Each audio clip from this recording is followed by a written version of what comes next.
What is going on, guys? It is Justin. I'm back again. This is not PG Entertainment, and it's been a while since I've been on. A lot has happened WWE wise, so I thought I would just get on here, try to talk about a little bit of the stuff that's been going on. First off, CM Punk still champion. When's he gonna lose his title? Do we really know? Is he going to break all these records that people have been talking about? Will he become the person that's held the championship the longest in WWE history? I guess only time will tell. John Cena basically being named the number one contender again for the WWE Championship. My views on this is it's about time that WWE focuses on new talent.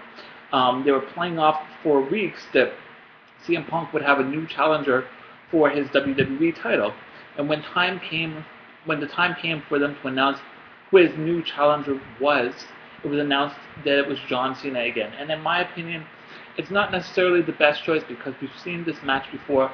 There's definitely other talent on the roster that CM Punk could go against and actually have amazing matches with. I think with John Cena still being that key focal person in the WWE, I think it's really hard for the other people that are in the business, to get to the level that John Cena's at when John Cena is always thrown into that spotlight. And I've heard backstage that John Cena's attitude and personality has changed over the last year with him not winning titles, his personal life, backstage politics, all that stuff. And to put that into play, it's just, I don't know if it's the best decision on WWE's part.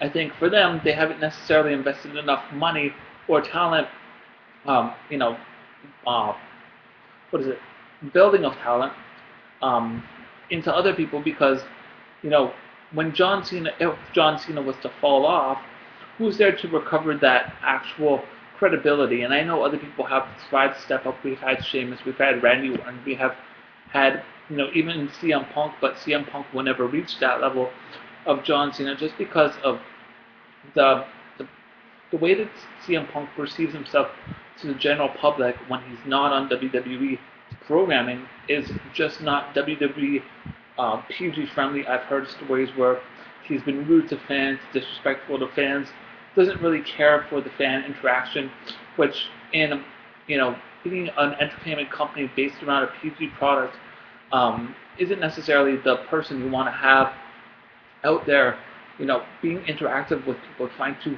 sell the product, and it's hard on the WWE in general. And I'm not saying that it's one person's fault. I'm saying just in general they haven't really thought about what they're going to do once John Cena leaves. So we have that. Night of Champions could or could not go well. I don't know really what's going to happen.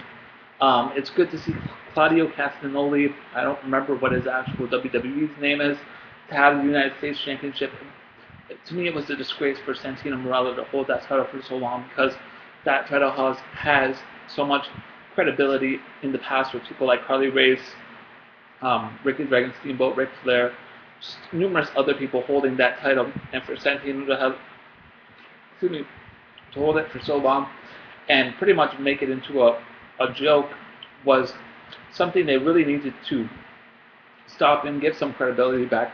Claudio, I'm going to keep calling him Claudio Castagnoli because I don't know his WWE's name, will definitely give the credibility as a wrestler to that belt.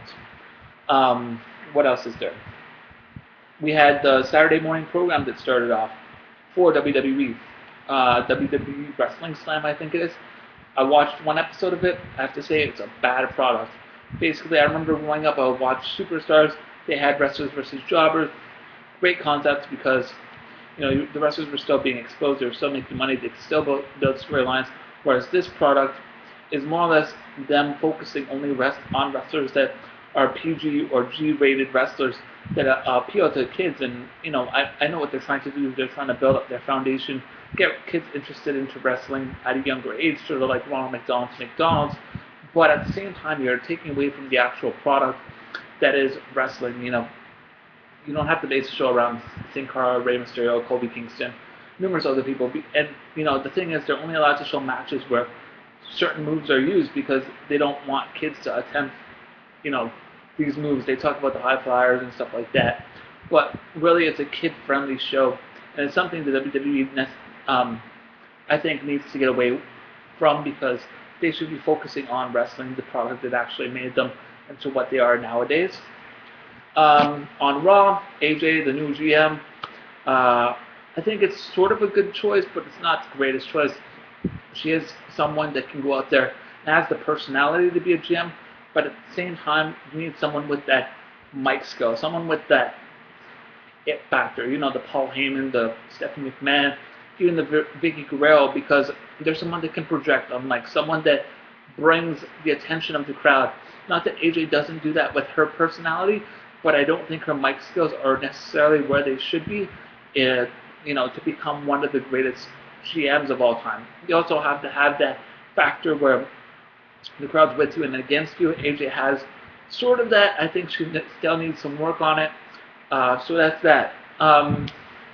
The Daniel Bryan Kane concept with the whole psychiatric anger management thing, not liking it. I don't think it's flowing properly. I think it's just a waste of time.